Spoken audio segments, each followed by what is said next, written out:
Welcome guys. If you want to add friends,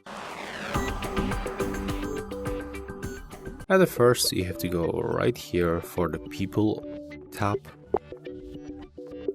So let's open it, and as you can see we have to select this option and we have to simply go for the search.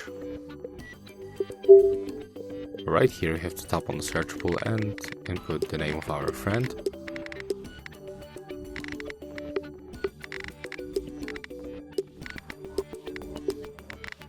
Click right here to search, and as you can see right here you are able to follow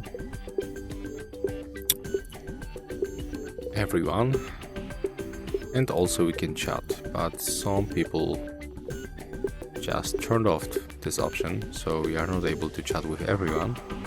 But if you want to follow anyone, you can just click right here, and right here.